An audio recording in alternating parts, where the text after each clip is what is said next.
even if they are women, Vaisyas, Sūdras, and also even if someone's lowly born, they also attain to the highest goal.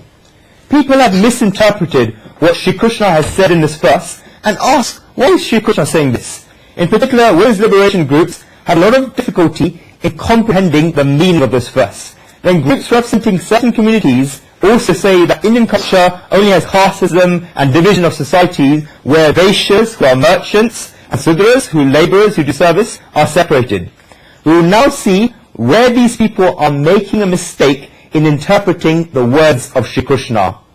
Women say that they have been put in the same category as Vaisyas and Sūdras. And Vaisyas and Sūdras ask why they've been referred to in this verse. The one mistake that these people make is that they do not understand the Sanskrit language. This is a difficulty. They drink Western water and cannot read these scriptures without the translations. This is a difficulty, isn't there?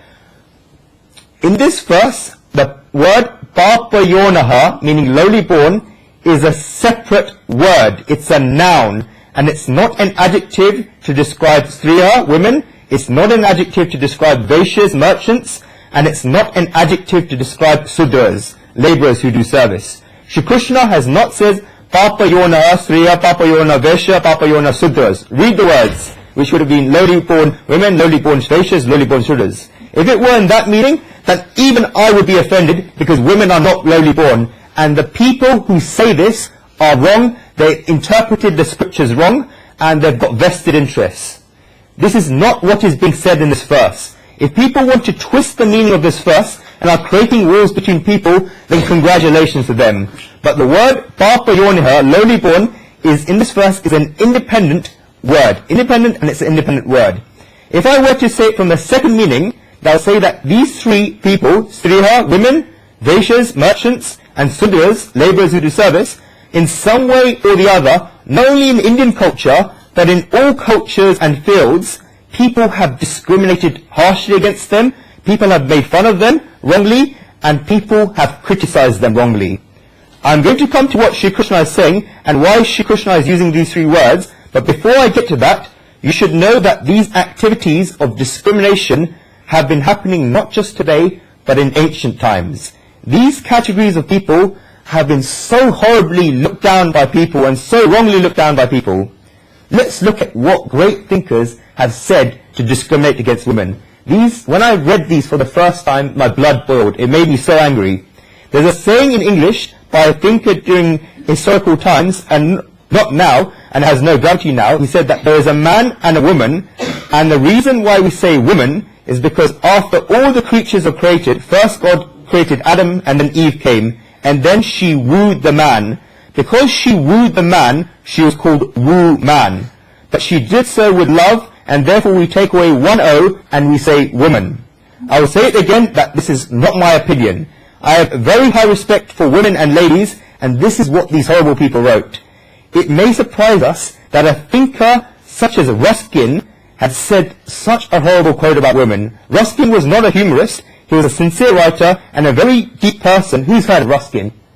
He wrote a book called Unto the Last, which had the effect of changing Gandhiji's thoughts. Gandhiji clearly writes in his autobiography in South Africa that when he created the Satyagara Ashram, this was created based on the principles of Ruskin's book Until the Last. He was so impressed by his thoughts. Look at a horrible quote that Ruskin says about women. He says, "Men have many faults, but women have only two. There is nothing good they say, and there is nothing right in what they do." What a horrible way of thinking. And I'll say it again, if you have a problem with this, speak to Ruskin.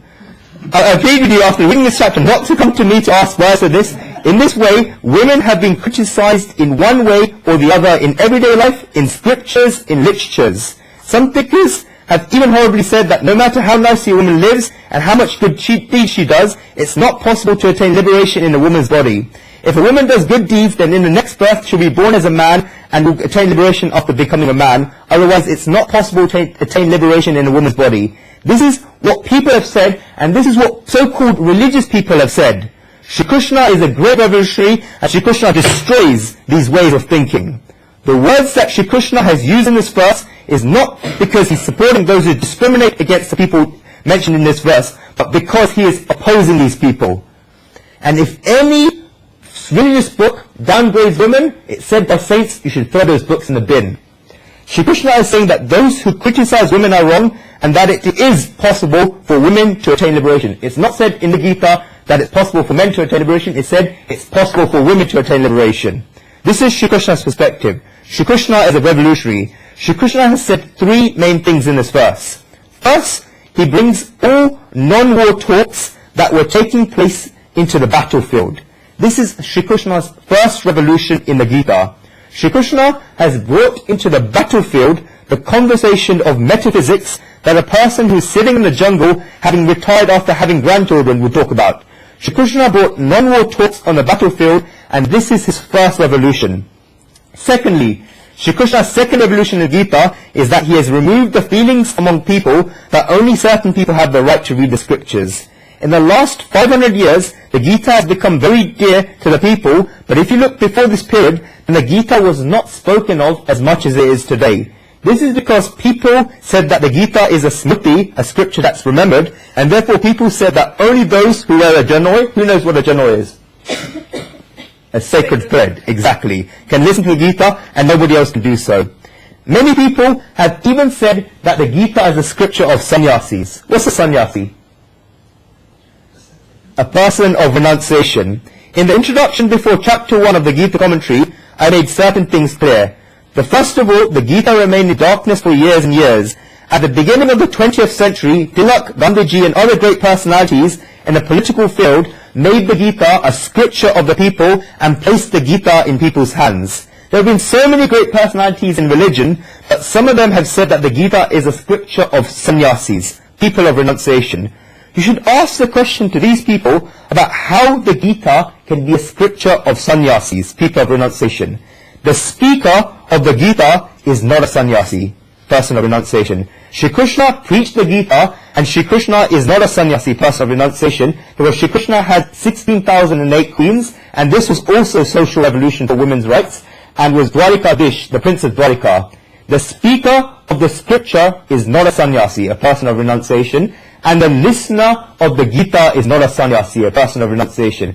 In fact, when Arjuna was trying to flee the battlefield, then Shri Krishna stopped him.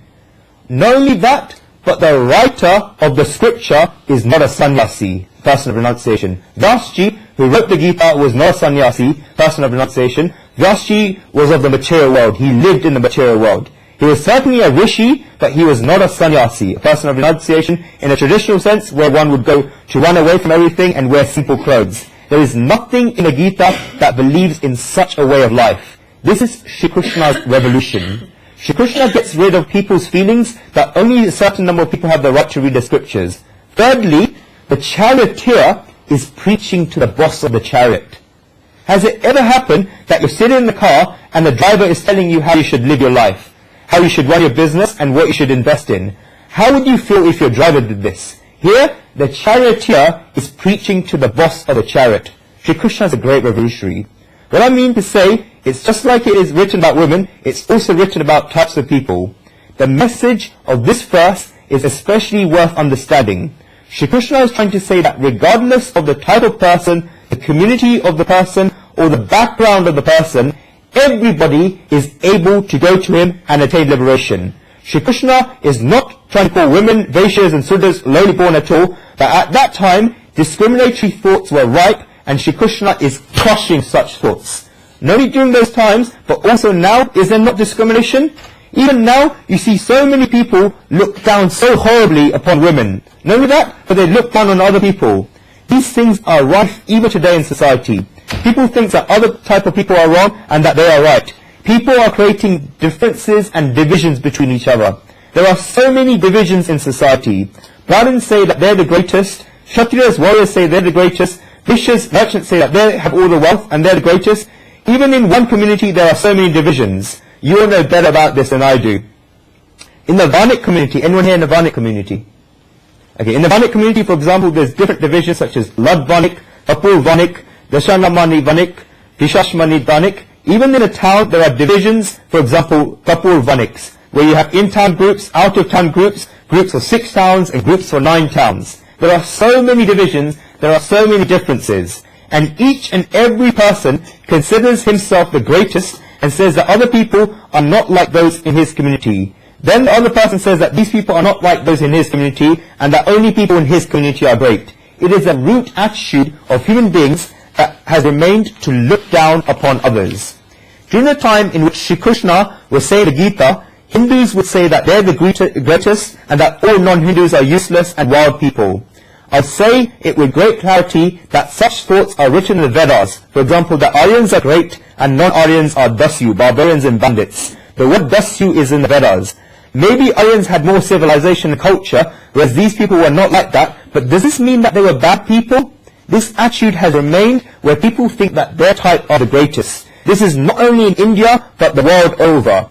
In ancient Greek culture, the Greeks considered themselves as the greatest and said that all other people were useless and barbarians. The Greeks said that the foreigners were barbarians. When I talk about Greece, then this was 2,500 years ago, but more recently, only just over 200 years ago, in the 18th century, there was a French philosopher by the name of Montesquieu. Who's heard of this person? Those who are studying Western philosophy will know about this. Do you know what he said about ethnic minorities? This is his exact words. Montesquieu's words were, "One cannot imagine that God, who is so wise, should have put a soul, moreover an immortal soul, in an entirely black body. It is impossible to think that such people are human beings." This is what Montesquieu wrote, and I do not agree to this. This is wrong. Montesquieu gave God a certificate. This is not even ancient thinking, but just thinking over 200 years ago.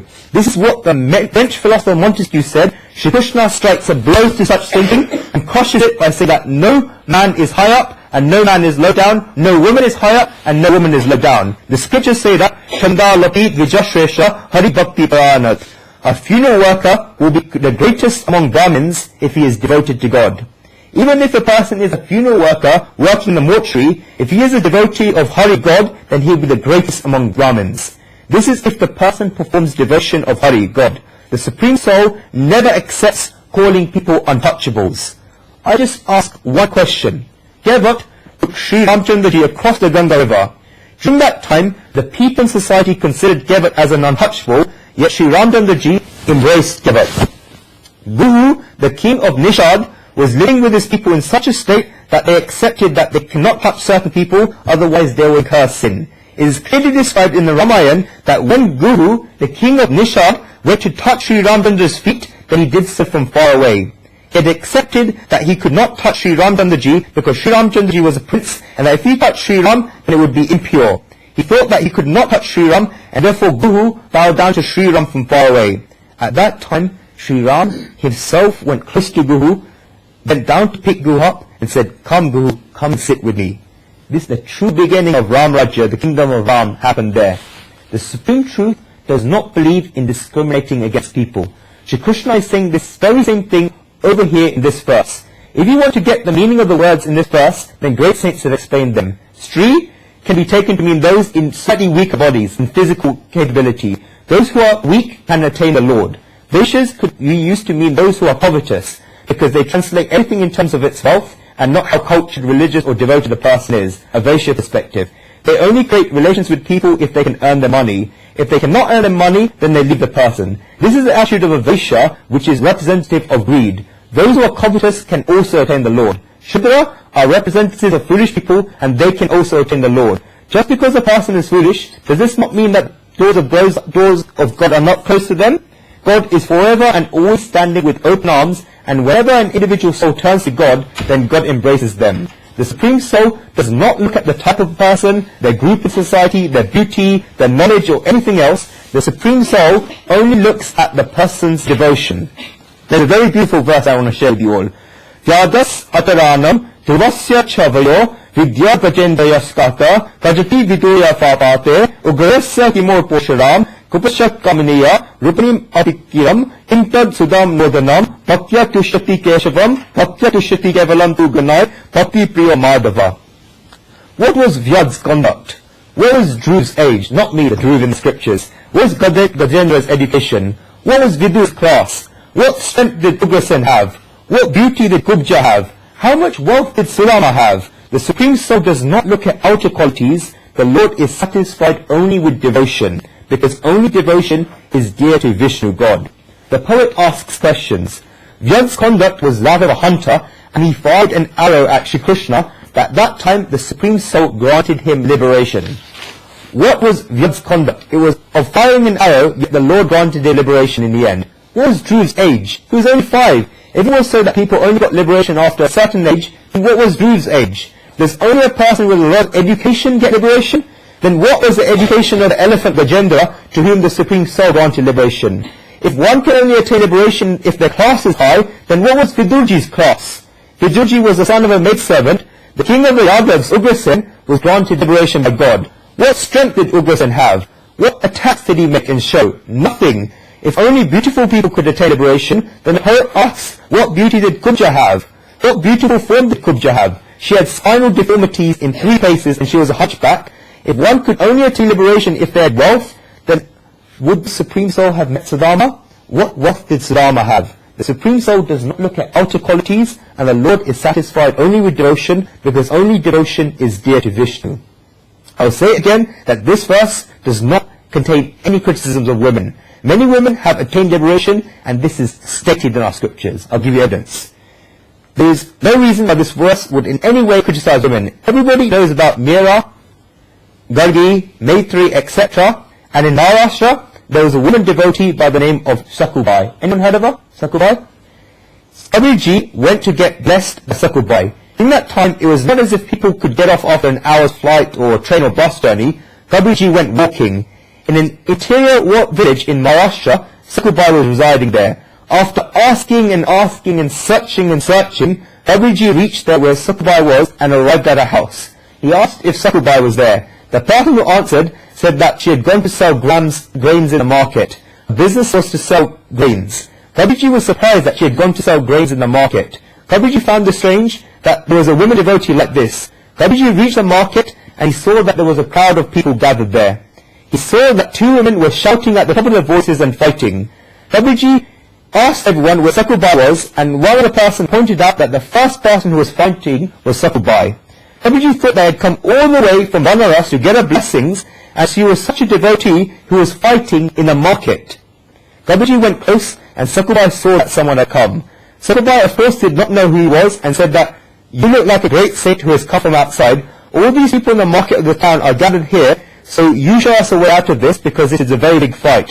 Kabirji asked what the fight was about. Sakubai said that the other woman was selling grams, and I was selling grams, but both our grams have become mixed up. You separate them for us. Resolve this dispute once and for all. Kabirji asked how he could possibly separate grams, because he would not be able to tell which grams belonged to whom. Sakubai said, I will show you the way. These people are not prepared to believe that I only want to take the grams that are mine, and do not want to take the other grams, so give her grams to her, but there is only one way of recognizing my grams.